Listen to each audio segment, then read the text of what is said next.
As the most expensive TV show ever made, Amazon's The Lord of the Rings of Power faced an enormous struggle in living up to the hype. It also had to grapple with the challenges of building mystery and tension within a prequel, all while directly competing for viewers with a new Game of Thrones spin-off. Yet, that massive investment in epic fantasy paid off. Season 1 of The Lord of the Rings of Power is far from flawless, but it delivered spectacle at the absolute peak of peak TV.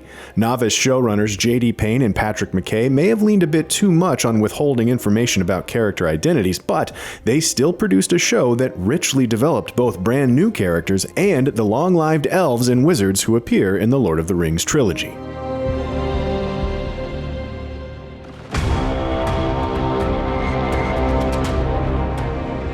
The Rings of Power is set during the Second Age of Middle-earth, though it considerably condenses events that spanned millennia in Tolkien's mythology. The plotting is still leisurely to the point where the titular rings don't make their first appearance until the season finale, but the episodes leading up to that reveal rarely feel wasted, allowing the writers to show off the world through absolutely luscious shots of the homes of elves, men, and dwarves. The Second Age faces many of the same conflicts as the Third, with factions divided by historic mistrust and dealing with their own internal strife, all of which makes it difficult for them to acknowledge or respond to larger problems. Plots intertwine and then come apart again, with characters and locations sometimes being abandoned for entire episodes. It's a structure that works well at times, like in the action-packed episode 6, where cutting to something besides the spectacular central battle might have felt jarring. Other times, it feels like reading an epic fantasy novel with multiple narrating characters and wondering how many chapters you have to get through until your favorite pops back up again. Fetch your feathery shirts, let's start walking. Don't thank me yet. Thank me after we find a way to convince my father. Can we please get moving? It's a long journey back. The sluggishness is most keenly felt in the time spent during episodes 4 and 5 on the island kingdom of Numenor, which is necessary because it introduces several of the characters who will play key roles in the end of the Second Age and lead up to the Lord of the Rings. It's hard to make their stakes feel real given the degree to which they're protected by the plot until they achieve their distant destinies, and it's simultaneously difficult to care about the minor characters placed around them just to produce a sense of drama. The Rings of Power isn't able to overcome those challenges, and episode 4 is the low point of the season as a result.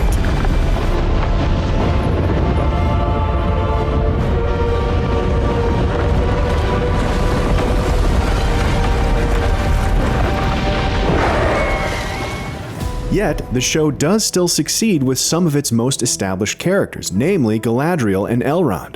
Both are commanding legends by the time they are seen in The Lord of the Rings, and the Rings of Power is able to use their endpoints as a guide as it provides rich development of their younger selves.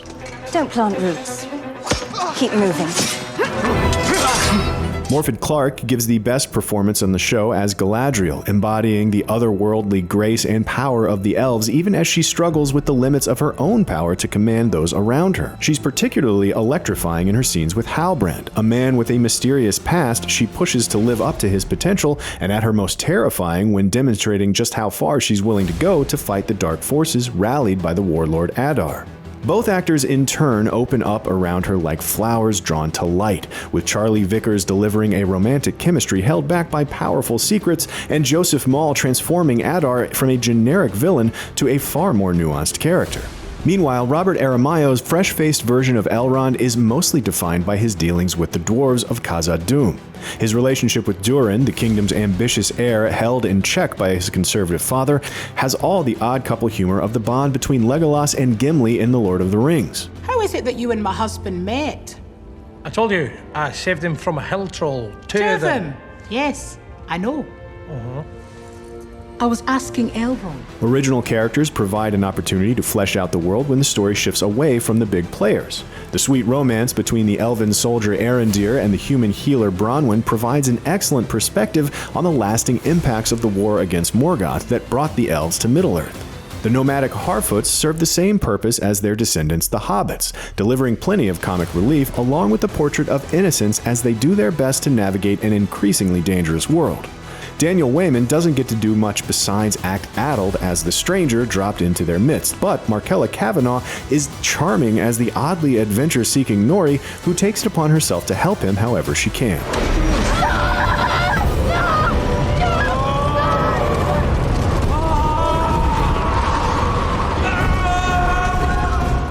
The Rings of Power tries to get around the prequel problem by concealing characters' identities to mixed results. Much of the season's conflict is devoted to trying to figure out where Sauron is and what he's up to, and it's a question clearly written to get viewers wondering the same thing.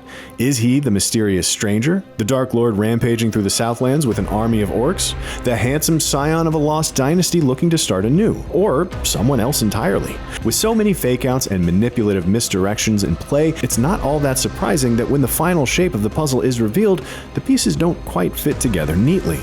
But many of those missteps can be forgiven because of just how impressive the show is at its best. It marries moments of beautiful tenderness, focused on the power of friendship and community, with harrowing battles where darkness looms large. Good and evil are real forces in Tolkien's world, and the fight between them is constant, waged with fire, swords, and the hearts of every person when they face the choice between fear and courage, love and hate.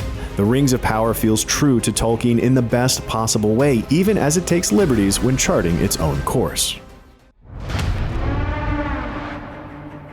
The Lord of the Rings of Power largely succeeds by staying faithful to J.R.R. Tolkien's themes and tone. If not all the specifics of his canon, some inconsistent plotting and unnecessary misdirection slows it down, but doesn't derail the story. And when it reaches its climax in the 6th episode, it all comes together brilliantly.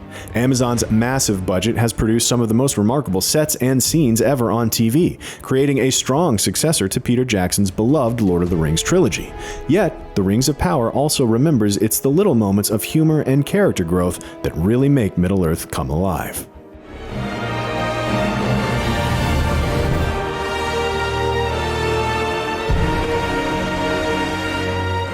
For more TV, check out our reviews of Midnight Club Season 1 and the series premiere of Chainsaw Man. And for everything else, stick with IGN. It is over. You have not seen what I've seen. I have seen my share. You have not seen